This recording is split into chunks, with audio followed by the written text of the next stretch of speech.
तो 17 member squad Pakistan, ना बाबर है ना रिजवान है, कहानी इनकी फिलवक्त T20 में खत्म है।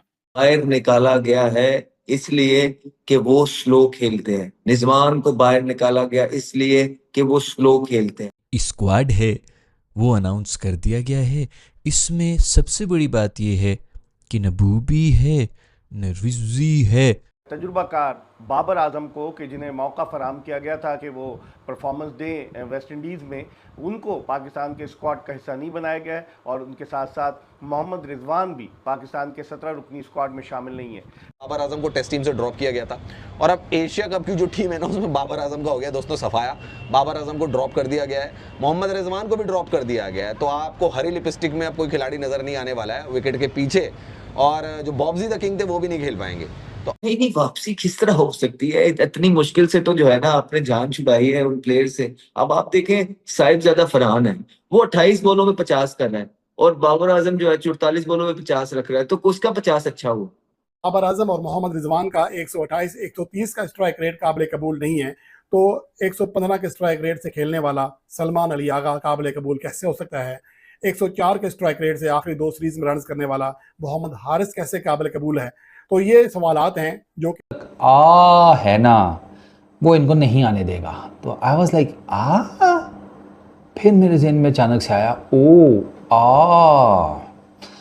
तो पहले ही इनके T20 के टीम में होने के खिलाफ था, तो अब तो PCB में खाते चलते ही उनकी मर्जी से हैं।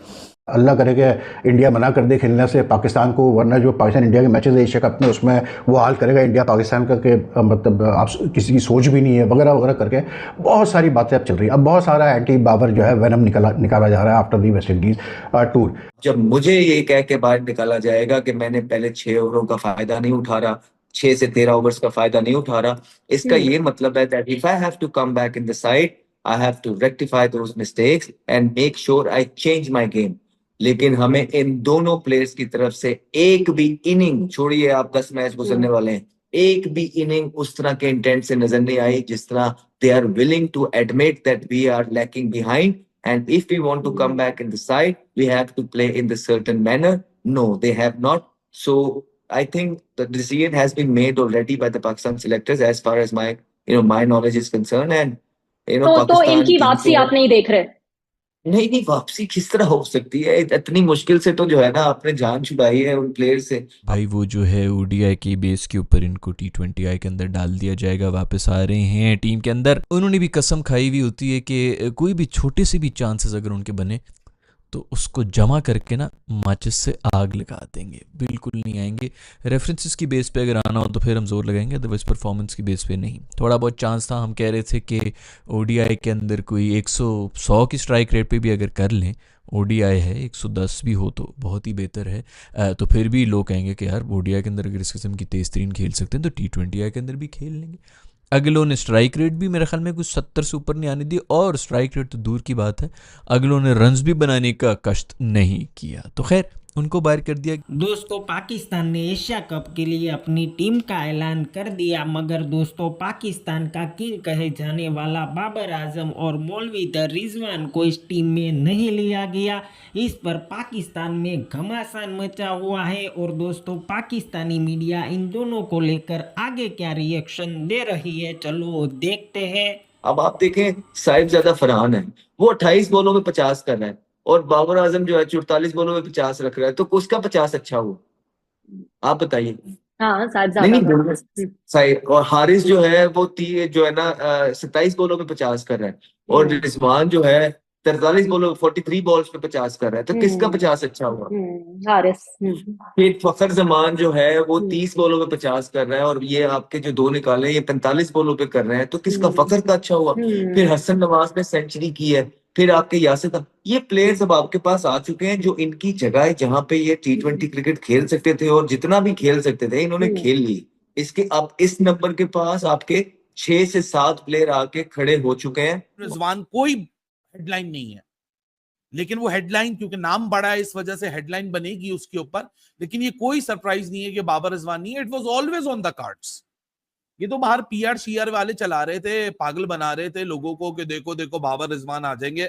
हमको डे 1 से पता था इन दोनों ने नहीं आना। खैर एनीवेज, पाकिस्तान की 17 मेंबर स्क्वाड आप लोग के सामने।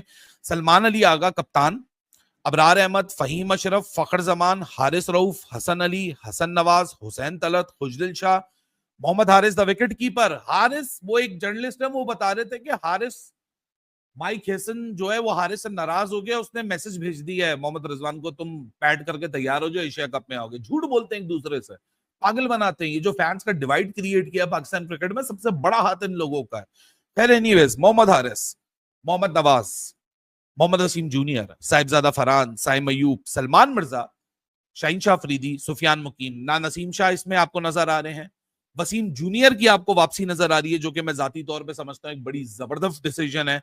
बाबर आजम की उम्र तो 30 बरस है और उनका मुस्तकबिल बड़ा रोशन और ताबनाक नज़र आता है, लेकिन मोहम्मद रिजवान जो इस साल जून में 33 बरस के हुए हैं, बज़ाहिर यही लगता है कि T20 क्रिकेट में मोहम्मद रिजवान का कैरियर जो है वो अपने इख्तिताम की जानिब गामज़न है। अगर देखा जाए तो पाकिस्तान की इस टीम में मोहम्मद वसीम जूनियर की वापसी हुई है एज अ फास्ट बॉलर, लेकिन नसीम शाह कि जो कैरेबियन प्रीमियर लीग खेल रहे हैं वो पाकिस्तान के लिए तो फिट नहीं है, लेकिन कैरेबियन प्रीमियर लीग में अच्छी कारकर्दगी पेश कर रहे हैं। नसीम शाह को टीम से ड्रॉप कर दिया गया है। इसी तरीके से अब्बास आफरीदी को नहीं रखा गया T20 क्रिकेट में, और अब्बास आफरीदी भी CPL खेल रहे हैं। उसके अलावा सलमान मिर्ज़ा को कि जिन्होंने बांग्लादेश के खिलाफ सीरीज़ में अच्छी बॉलिंग का मुजाहरा किया था, उन्हें मौका फराहम किया गया है। पाकिस्तान के 17 रुकनी स्क्वाड में 3 स्पिनर्स हैं, जिनमें अबरार अहमद हैं, मोहम्मद नवाज और सुफियान मुकीम शामिल हैं। अगर हम देखें, जो हेड कोच माइक हेसन ने कहा कि बाबर आजम की कुछ तकनीकी खामियां हैं जिनको उन्हें काबू पाने की ज़रूरत है, और उसके साथ साथ उन्होंने ये भी कहा कि स्ट्राइक रेट को भी बेहतर बनाना होगा। अगर आप तो बात तो सही है, और स्पेशली हालांकि मैंने केस पुटअप करने की कोशिश की। मैंने केस कैसे पुटअप करने की कोशिश की, मैंने कहा सर जी 2024 में बाबर आजम की 23 इनिंग्स में 738 रन है सर, 33.5 की बैटिंग एवरेज है, मतलब 650s है। 2023 में बाबर आजम के चलो ज़रा 130 रन हैं 4 इनिंग्स में, लेकिन 2022 में फिर 735, 2021 में 26 इनिंग्स में 939। तो मैंने कहा यार मतलब 30-30, 40-40 रन की एवरेजेस हैं, तो गेम डल नहीं सकती। तो उन्होंने भी वही बात की जो बाबर आजम के बारे में आर्ग्यू कर रहे हैं। मैंने कहा स्ट्राइक रेट्स क्या हैं इन सालों में? मैंने कहा हाँ स्ट्राइक रेट्स तो 127, 123, 146 और 133 हैं। रिजवान का भी यही चक्कर है। पिछले साल 2024 में 20 इनिंग्स में 617 रन हैं, बैटिंग एवरेज 41 की है, स्ट्राइक रेट 117 का है, उसके ऊपर भी 122 का स्ट्राइक रेट। रन्स हैं, रन्स का मसला नहीं है, एवरेजेस आर रियली गुड। मतलब रिजवान की 2023 में 54 की बैटिंग एवरेज है, 2022 में 45 की, 2021 में 73 की। The problem lies in their strike rates. Board ने UAE में खेली जाने वाली ट्रायंगुलर सीरीज और एशिया कप 2025 के लिए अपने स्क्वाड का ऐलान कर दिया है, जिसमें 104 के स्ट्राइक रेट से खेलने वाले और 8 रन फी इनिंग्स की एवरेज से आखिरी 2 सीरीज में परफॉर्म करने वाले मोहम्मद हारिस को पाकिस्तान के पहले चॉइस विकेट कीपर के तौर पर स्क्वाड का हिस्सा बनाया गया है। और उसके अलावा मोहम्मद वसीम जूनियर की सरप्राइजिंग एंट्री हुई है। जबकि जो बाकी प्लेयर्स हैं उनमें सबसे जो बड़ी खबर है, जो फैंस जिसका इंतजार कर रहे थे कि इस ट्रायंगुलर सीरीज में और एशिया कप में क्या बाबर आजम और मोहम्मद रिजवान होंगे, वो दोनों ही नहीं है। ऐसा लगता है कि पाकिस्तान क्रिकेट बोर्ड एक मखसूस तरीके से आगे बढ़ रहा है। इसकी 115 के स्ट्राइक रेट से खेलने वाले सलमान अली आगा पाकिस्तान के T20 स्पेशलिस्ट कैप्टन हैं और वो खेलेंगे। तो ये एक जो है पाकिस्तान के फैंस के लिए बड़ा एक बड़ी खबर है कि हमारे 115 के स्ट्राइक रेट से खेलने वाले तेज तरीन बल्लेबाज सलमान अली आगा पाकिस्तान की T20 टीम को लीड करेंगे।